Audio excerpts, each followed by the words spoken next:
Bismillahirrahmanirrahim. Assalamualaikum warahmatullahi wabarakatuh. Bagaimana kabarnya anak-anakku sekalian hari ini? Ya, semoga ibu berdoa kalian diberi kesehatan oleh Allah Subhanahu wa taala. Anak-anakku sekalian, hari ini kita mulai belajar dari subtema 2 pembelajaran 5 dan 6. Ya, kalian akan mengamati dan melakukan percobaan mendeposisi dengan menggunakan kamper. Nah, dengan membaca kalian dapat menuliskan informasi penting teks narasi sejarah. Dengan membaca pula kalian dapat membuat kesimpulan teks narasi sejarah dalam bentuk peta pikiran. Kalian juga dapat mengamati setelah itu kalian dapat menyanyikan lagu wajib nasional dengan memperhatikan ketepatan nada dan tempo. Anak-anakku sekalian, yang terakhir adalah dengan membaca kalian dapat menjelaskan sikap yang baik dalam keragaman masyarakat dengan penuh kepedulian. Baik anak-anakku sekalian, di sini ada gambar es krim ya. Nah, nanti di situ kalian bisa melakukan percobaan juga mendeposisi dengan menggunakan kamper. Tahu es krim? Iya, kalau dulu saya ibu guru masih kecil, suka melihat tukang es krim di jalan pakai sepeda. Nah, dia menggunakan styrofoam langsung memakai es krim ini. Biasanya anak-anak dulu menyebutnya dengan biang es ya nak ya. Es krim adalah karbon dioksida atau CO2 beku yang biasanya digunakan sebagai pendingin di tempat yang tidak tersedia mesin pendingin. Es krim berbahaya untuk dipegang tanpa pengaman karena akan menyebabkan perih karena kedinginan. Pembentukan es krim terjadi karena gas karbon dioksida mengalami perubahan wujud mendeposisi. Gas karbon dioksida mengalami pendinginan sehingga berubah wujud menjadi kristal. Jika diletakkan di ruang terbuka akan berubah wujud menjadi gas. Nah, kita lihat anak-anak sekalian, di sini ada gambar kamper ya.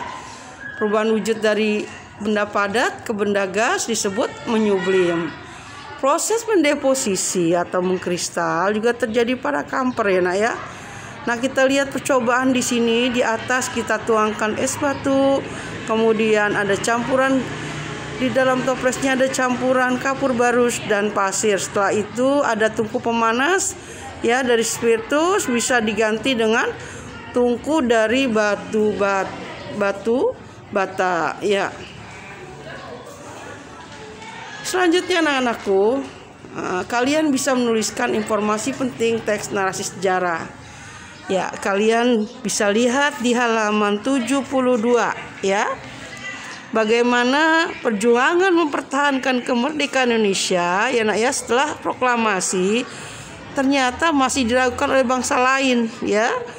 Hal itu dibuktikan dengan datangnya kembali bangsa asing seperti Inggris, Belanda yang hendak kembali menjajah Indonesia. Nah, salah satu peristiwa bersenjata yang dilakukan untuk mempertahankan kemerdekaan yaitu peristiwa 10 November. Masih ingat anak-anakku? 10 November 1945 terkenal dengan pertempuran Surabaya di mana para pahlawan kita banyak yang berguguran ya. Nah, maka disebut dengan Hari Pahlawan. Nah, anak-anakku sekalian, bagaimana kalian bisa membuat simpulan teks narasi sejarah dalam bentuk peta pikiran? Ya, kita tahu bahwa perjuangan bangsa Indonesia dalam pertahanan kemerdekaan juga dilakukan melalui jalur diplomasi. Apa diplomasi? Diplomasi adalah perjuangan yang berupa perundingan dengan pihak lawan untuk mencapai suatu kesepakatan. Perundingan Indonesia Belanda meliputi Linggarjati, Renville, Romroyen, Konferensi Inter-Indonesia dan Konferensi Meja Bundar atau KMB Nah, apa saja sih yang dibahas di KMB? Coba kalian lihat halaman 78 ya. Nah, di situ tertera bagaimana konferensi meja bundar dalam peta pikiran, kapan terjadinya, apa hasilnya ya Nak ya, di mana peristiwanya, kemudian siapa tokohnya, serta kapan peristiwa penyerahan itu ya, penyerahan kedaulatan Indonesia terjadi. Ada di teks narasi konferensi meja bundar ya. Bisa kalian lihat di halaman 76. Di sini Ibu salah ketik ya, halaman 76 ya Nak ya. Konferensi meja bundarnya. Ya. Nah, ada lagu makna Indonesia Tetap Merdeka ya Nak di halaman 77. Nah, apa maknanya ya lagu Indonesia Tetap Merdeka ini? Nah, lalu bisakah kalian menentukan sifat lagu tersebut, sedih, gembira, atau semangat? Masih ingat ya Nak ya? Ada di halaman 77. Ya, sorak-sorak bergembira, bergembira semua, sudah bebas negeri kita, Indonesia merdeka, Indonesia merdeka, Republik Indonesia, itulah hak milik kita untuk selama-lamanya. Baik anak-anakku ya, kita lihat bagaimana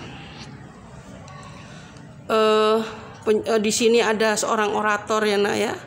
Bagaimana sikap yang baik dalam keragaman masyarakat dengan penuh kepedulian. Ya, orator apa? Iya, orator adalah orang yang ahli berpidato. Nah, kita lihat pidato dari Presiden Soekarno ya pada waktu itu, dikenal sebagai orator. Nah, baik anak-anakku sekalian, kalian bisa lihat bagaimana sikap kalian ketika ada sebuah peristiwa yang terjadi. Di sini dicontohkan sampai 5 ya. Kalian bisa lihat ya Nak ya di buku kalian. Ya. Nah, di halaman 80. Baik, Ibu kira cukup anak-anakku sekalian dengan mengucapkan alhamdulillahirabbil alamin, subhanakallahumma wa bihamdika, asyhadu alla ilaha illa anta, astagfiruka wa atubu ilaik. Assalamualaikum warahmatullahi wabarakatuh.